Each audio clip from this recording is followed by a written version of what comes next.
اب یہ ہے کہ بچا کیسے جائے؟ کیا اس شخص کا پتہ لگایا جائے کہ کون ہے ایسا جو مجھے نظر لگاتا ہے؟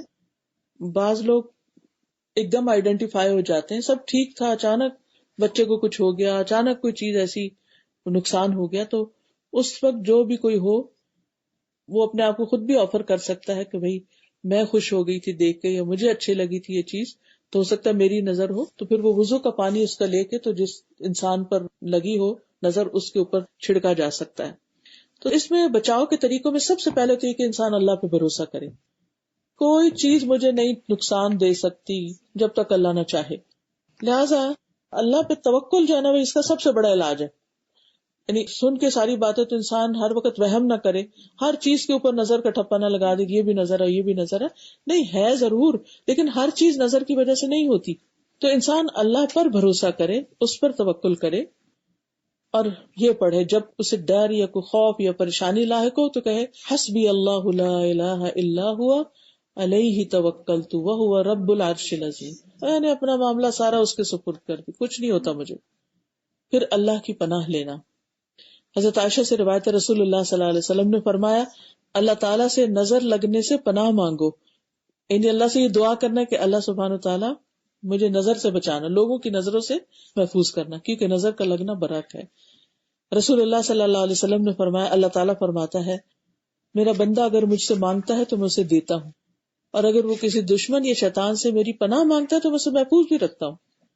تو اس لیے اگر آپ کو یہ شک ہو کہ فلاں میرا دشمن ہے اور فلاں میرے سے حسد کرتا ہے اور وہ مجھے نظر لگاتا اور مجھے آگے نہیں بڑھنے دیتا، تو اس کے شر سے بچنے کی دعا اللہ سے کر لیں کہ اللہ مجھے اس کے شر سے بچا۔ پھر اسی طرح نعمت کو چھپا کے رکھنا، یعنی بہت زیادہ اس کو لوگوں کو نہیں بتانے کی ضرورت۔ ابو ہریرہ کہتے ہیں نبی صلی اللہ علیہ وسلم فرمایا کہ تم اپنی ضرورتوں کو پورا کرنے کے لیے ان کو رازداری میں رکھ کر مدد حاصل کرو، بے شک ہر صاحب نعمت حسد کیا جاتا ہے، یعنی جس کے پاس بھی نعمت ہوگی اس سے لوگ حسد کریں گے۔ پھر نعمتوں کے چھپانے کا مطلب یہ بھی ہے کہ انسان بہت زیادہ ذکر نہ کرے۔ آج کل آپ دیکھیں کتنا زیادہ ٹرینڈ ہو گیا، ادھر شادی ہوتی نہیں، ادھر تصویریں جو فیس بک پہ آ جاتی ہیں، واٹس ایپ پہ سب کے ساتھ شیئر ہو رہی ہوتی ہیں۔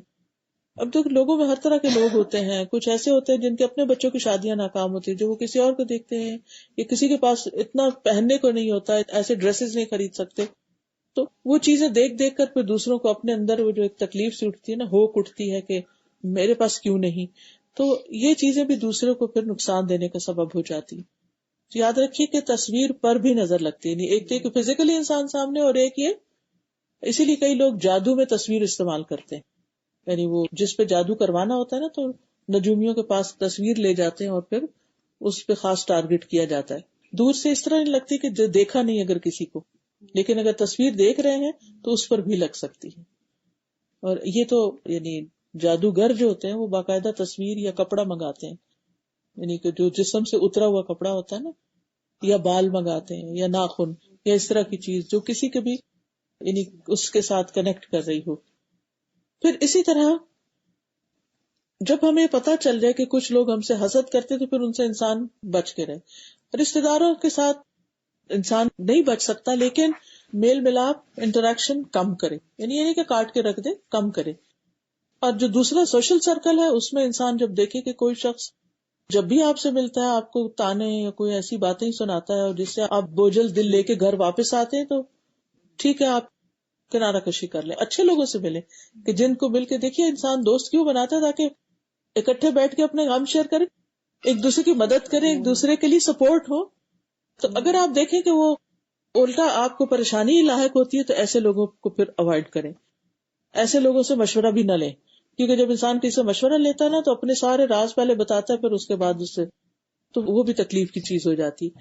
پھر اسی طرح یہ کہ انسان اپنی کوئی چیز دیکھے یا کسی کی ذات مال تو پسند آئے تو پھر برکت کی دعا دے، ماشاء اللہ لا قوت الا باللہ کہے۔ پھر اسی طرح یہ ہے کہ مال کے علاوہ جو چیزیں اچھی لگیں ان پر بارک اللہ علیہ کہہ دے۔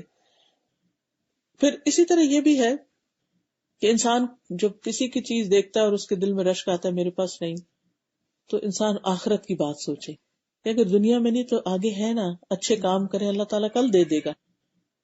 پھر اسی طرح اگر کسی کو بیمار دیکھے انسان تو یہ دعا پڑھ لے، الحمدللہ الذی عافانی مما ابتلاک بہ وفضلنی علی کثیر ممن خلق تفضیلا. تمام تعریفیں اس ذات کے لیے ہیں جس نے مجھے اس مصیبت سے نجات دی، یعنی بچا کے رکھا، مجھے بیماری لاحق نہیں ہوئی، جس کے ساتھ اللہ نے تجھے مبتلا کیا اور مجھے اپنی اکثر مخلوق پر فضیلت دی، بہت زیادہ فضیلت. یعنی انسان یہ بھی دیکھے تو میرے پاس بھی تو بہت کچھ ہے، بجائے اس کے کہ انسان دوسروں کا ہی دیکھتا رہے کہ اس کے پاس یہ اور اس کے پاس، جو اپنے پاس ہے اس پر بھی شکر ادا کرے. پھر اسی طرح شرکیہ کاموں سے بچنا چاہیے. بعض لوگ نظر سے بچنے کے لیے کہیں تل لگا لیتے ہیں، کبھی وہ کوئی کالا کڑا پہن لیتے ہیں یا کوئی دھاگا پہن لیتے ہیں، یہ شرک میں آ جاتا ہے، کیونکہ یہ چیزیں پروٹیکٹ نہیں کرتی. پروٹیکشن صرف اللہ کی طرف سے ہوتی ہے اور وہ دعا کے ذریعے ہوتی ہے. رسول اللہ صلی اللہ علیہ وسلم نے ایک مرتبہ کسی کو کہلا بھیجا کہ کسی اونٹ کے گلے میں کوئی تانت یا کوئی کلادہ باقی نہ چھوڑو مگر اس کو کاٹ ڈالو. تو مالک نے کہا کہ جس کو آپ فرما رہے تھے، اس نے کہا کہ یہ لوگ تو نظر بد سے بچنے کے لیے کرتے ہیں. آپ نے نوٹ کیا ہوگا کہ کاروں کے ساتھ ایک کالا سا پراندہ سا چھوٹا سا آگے یا پیچھے جوتا بھی کبھی لگا ہوتا ہے، کبھی وہ کالی سی چیز آگے بونٹ کے ساتھ نیچے لٹک رہی ہوتی ہے، تو یہ چیز بھی ٹھیک نہیں. پھر اسی طرح یہ ہے کہ اذکار جو ہے نا ایک زرہ کی طرح ہوتے ہیں اور قلعے کی طرح ہوتے ہیں، مضبوط دیوار کی طرح ہوتے ہیں. تو ہر موقع کے جو ذکر نبی صلی اللہ علیہ وسلم نے سکھایا، واش روم جا رہے ہیں، باہر آ رہے ہیں، کھانا کھا رہے ہیں، چھینک آ گئی ہے، کسی کو دیکھا ہے، کسی سے وعدہ کر رہے ہیں، تو ہر وقت انشاءاللہ، بسم اللہ، ماشاء اللہ، یعنی ہر وقت کوئی نہ کوئی ذکر ہمیں سکھایا گیا. وہ ہماری پروٹیکشن کے لیے سکھایا گیا، اس پر اجر تو ہے لیکن پروٹیکشن بھی ہوتی ہے. پھر اسی طرح قرآن سے علاج، کیونکہ قرآن شفا ہے. خود قرآن میں اللہ تعالیٰ فرماتے ہیں وَنُنَزِّلُ مِنَ الْقُرْآنِ مَا هُوَ شِفَاءٌ وَرَحْمَةٌ. اور پھر انسان حسن ظن رکھے کہ قرآن جب کھولے تو اس نیت سے کھولے کہ اللہ تعالیٰ مجھے اس سے شفا بھی دے. یعنی باقی نیتیں بھی آپ کریں گے کہ اللہ مجھے اس پر عمل کی توفیق دے وغیرہ وغیرہ، لیکن ساتھ یہ بھی کہ اس سے مجھے شفا نصیب ہو. اور ویسے بھی نبی صلی اللہ علیہ وسلم نے بتایا کہ عالجیھا بکتاب اللہ، اللہ کی کتاب کے ساتھ اس کا علاج کرو. جب حضرت عائشہ رضی اللہ تعالیٰ عنہا ایک عورت کو دم کر رہی تھی تو آپ نے فرمایا قرآن کے ذریعے اس کو دم کرو، اور اس میں سب سے بہترین ہے سورۃ الفاتحہ. سورۃ الفاتحہ پڑھ کے خود بھی اور دوسروں کو بھی دم کیا جا سکتا ہے. ایک قبیلے کے سردار کو بچھو نے کاٹ لیا تھا، تو صحابہ جو اس بستی میں گئے ہوئے تھے ٹریول کی حیثیت سے، انہوں نے سورۃ فاتحہ پڑھ کر اس کو لعاب دہن لگا دیا. پھر سورۃ البقرہ کی تلاوت کرنا یا سننا، گھر میں لگا دیں روزانہ ایک دفعہ. اب تو اتنی آسانی ہے، پہلے تو لوگ بچے بلا کے گھر میں پڑھواتے تھے، لیکن یہ کہ اب آپ ٹیپ ریکارڈر لگا دیں، آپ اپنے موبائل پہ لگا دیں اور کوشش کریں کہ روزانہ گھر میں سورۃ البقرہ کا کچھ نہ کچھ حصہ ضرور پڑھا جائے، کیونکہ جس گھر میں سورۃ البقرہ پڑھی جاتی ہے وہاں سے شیاطین چلے جاتے ہیں. اور اس کا پڑھنا باعث برکت ہے، چھوڑنا باعث حسرت ہے، اور جادوگر اس کو حاصل کرنے کی طاقت نہیں رکھتے. پھر اسی طرح جو نظر اور حسد سے متعلق آیات ہیں ان کی بھی تلاوت کی جا سکتی. اس کا رقیہ بنا ہوا ہے، اور یہ رقیہ منزل کی شکل میں بھی ہوتا ہے اور آیات شفا کی شکل میں بھی ہوتا ہے، تو اس کو پڑھنا چاہیے. یا یہ کہ آڈیو میں بھی ملتا ہے رقیہ، اس کو سننا چاہیے. پھر اسی طرح صبح و شام سورۃ الفلق اور الناس کو بار بار پڑھنا اور سننا. پھر سورۃ الکافرون اور آیت الکرسی، یہ بھی حفاظت کے لیے ہیں. پھر سکینت والی جو آیات ہیں جن میں خوشخبریاں ہیں ان کو بھی انسان سنے. اور یاد رکھیں کہ اگر کوئی شخص بیمار ہے نا تو اس کو ہیڈ فون سے سننا چاہیے تاکہ اور چیزوں کی ڈسٹریکشن اس میں نہ آئے. تو وہ انشاءاللہ جیسے کوئی بچہ اچانک بیمار ہو گیا یا کوئی ایسی ڈپریشن میں چلا گیا، کوئی مسئلہ، ہیڈ فون لگا کے سنے تھا. پھر اسی طرح یہ ہے کہ دم وغیرہ کیا جا سکتا ہے.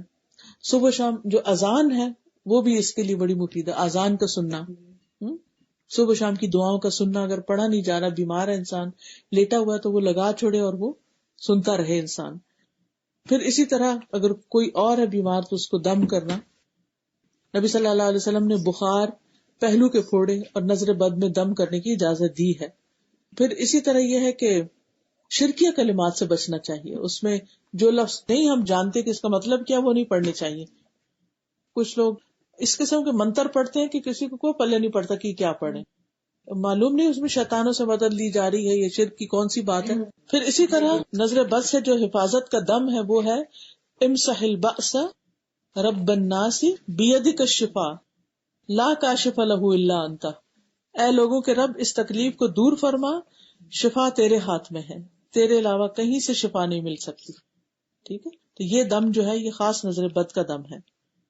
پھر نبی صلی اللہ علیہ وسلم اپنے نواسوں کو دم کیا کرتے تھے. اعوذکما بکلمات اللہ التامات من کل شیطان وہامۃ ومن کل عین لامۃ. پھر جبریل علیہ السلام نبی صلی اللہ علیہ وسلم کو آ کر دم کرتے تھے, تو وہ بھی ہے بسم اللہ یبریک من کل داء یشفیک ومن شر حاسد اذا حسد ومن شر کل ذی عین. پھر اسی طرح نظر لگنے کا علاج ایک غسل کی صورت میں بھی ہوتا ہے. جس کی نظر لگے تو وہ وضو کر کے پانی دے اور اس پانی کو جسم پر بہایا جائے. نبی صلی اللہ علیہ وسلم نے فرمایا کہ اگر لوگ تمہیں غسل کے لیے کہیں تو کر دو, یعنی اس پہ ناراض نہ ہو. اور اس کا یہ ہے کہ جس پہ یقین ہو اس سے کہے, یا یہ ہے کہ اگر 2-3 لوگ موجود ہیں تو سب سے ہی کہہ دے. پھر اسی طرح یہ کہ جس کی لگی ہو وہ خود بھی وضو کرے, تاکہ اس کی وہ جو خرابی ہے وہ دور ہو. پھر اسی طرح یہ ہے کہ انسان اگر یعنی کہ نظر لگانے والا ہے تو اس کا اگر پیا ہوا یا کھایا ہوا کچھ بچا ہوا ہے تو اس کے کھانے میں کوئی حرج نہیں ہے. پھر اسی طرح یہ ہے کہ قدرتی چیزوں سے بھی علاج کرے انسان, جیسے زمزم کا پانی گھر میں رکھ دے انسان ایک بوٹل, اور جب مریض کو دینے لگے تو صرف ایک چھوٹا سا گھونٹ برابر پانی پورے گلاس میں ڈال دے تو وہ سارے کے اندر زمزم کی پراپرٹیز آ جاتی ہیں. تو اس طرح بھی آپ تھوڑا تھوڑا کر کے بھی استعمال کر سکتے ہیں. لیکن رقیہ جو ہے یا دم کا پڑھ کے اس پانی کے اوپر بھی پیا جا سکتا ہے, اور کم از کم 3 گلاس اگر روز کے ایسے پانی کے پیے انسان تو بہت فائدہ ہوتا ہے. حدیث میں آتا ہے انہا مبارکتن انہا طعام طعمن, کہ یہ زیادہ بابرکت ہے اور کھانے والے کا کھانا بھی ہے. اور پھر زمزم جس مقصد کے لیے پیا جائے وہ مقصد پورا ہو جاتا ہے. پھر اس زمزم کے پانی سے نہانا بھی چاہیے اگر میسر ہو, نہیں تو پانی میں ملا کے اس پانی سے انسان نہائے. اور زیتون کے تیل کو استعمال کرے اپنے مساج وغیرہ میں. زیتون کا تیل پینا بھی چاہیے کیونکہ اس سے بھی انسان کے اندر ایک سکون کی کیفیت پیدا ہوتی ہے. اور آپ نے فرمایا زیتون کا تیل کھایا کرو اور اسے لگایا بھی کرو کیونکہ وہ بابرکت درخت سے ہے. پھر اسی طرح یہ ہے کہ کلونجی کا تیل جو ہے وہ بھی بہت فائدہ مند ہے. کہیں تکلیف ہو تو وہاں پر انسان اس کو لگا سکتا ہے.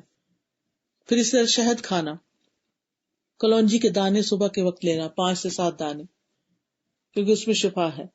پھر کھجور, پھر شہد, زیتون کا تیل اور کلونجی کو ملا کے استعمال کرنے, تینوں چیزیں اکٹھی کر لی جائیں.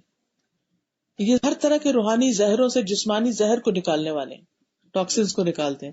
پھر ہجامہ, کپنگ, آپ میں سے کچھ لوگوں نے کبھی کرایا ہجامہ کپنگ؟